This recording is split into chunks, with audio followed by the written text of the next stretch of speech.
Tere, mina olen Ingrid Maadvere ja näitan teile, kuidas Google'is nutikamalt otsida. Annan siis mõned vihjed. Üks otsing on siis näiteks fraasiotsing. Et see tähendab, et kui ma tahan, et sõnad oleks kindlas järjekorras, siis ma panen neile ümber jutumärgid. Ja toon kohe siis näite ka.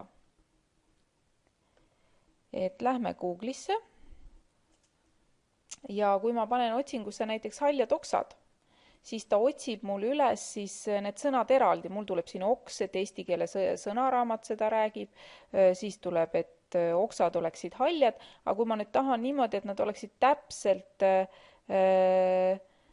selles õiges järjekorras, siis kui ma panen neile jutumärgid ümber, siis ta otsib mulle neid, siis kus on täpselt ei ole haljad oksad, kus on siis täpselt need sõnad sellises järjekorras. Teinekord on hea mingisuguseid laulusõnu või midagi sellist niimoodi otsida. Nüüd teine nipp. Teinekord on niimoodi, et ma unustan ära mingi sõna.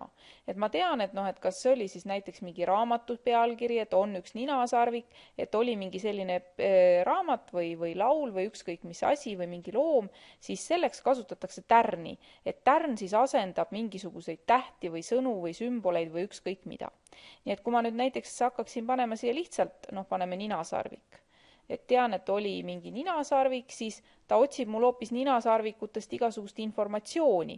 Aga paneme siis siia lõppu, paneme nüüd selle tärni, nii, siis ta otsib, nüüd tulevad ikkagi kas siit mingisugused teised sõnad, aga ma mäletan, et seal on veel on üks ninasarvik ja ma sain kätte, on üks ninasarvik Otto, nii et seda Otto nime ma tegelikult siis mäletama ei pea. Et võib katsetada siis seda tärni kasutamist.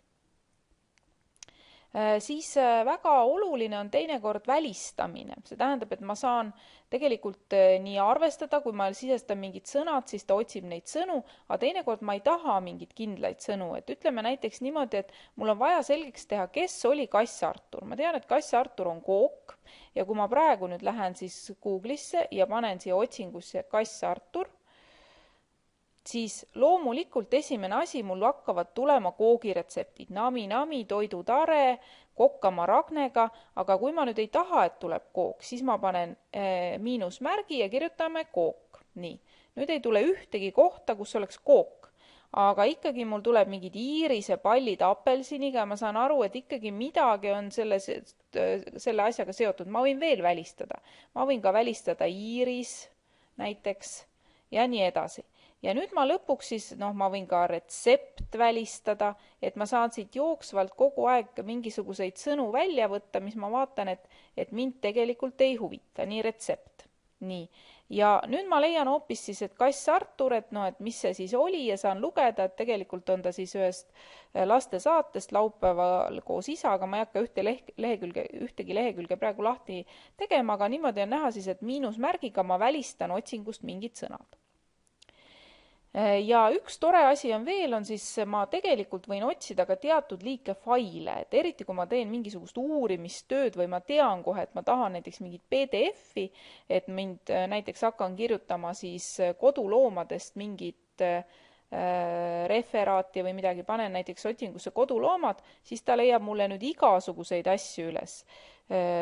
Taskutarka ja mingisuguseid soovis, kus keegi müüb, aga kui ma nüüd siia lisan näiteks lõpu PDF, et ma otsin PDF-faile, siis ta leiab juba mul mingisuguseid teisi asju, mis on nagu siis mingisugused dokumendid, et kui ma selle lahti teen, siis näiteks siin ta leidis mul siis ühe sellise esitluse näiteks koduloomade kohta. Või kui ma panen siia näiteks PDF-i asemel näiteks sellise failitüübi nagu doc, mingisuguse Wordi faili, siis leian jälle näiteks laste lemmikloomad miksikesest, saan alla laadida.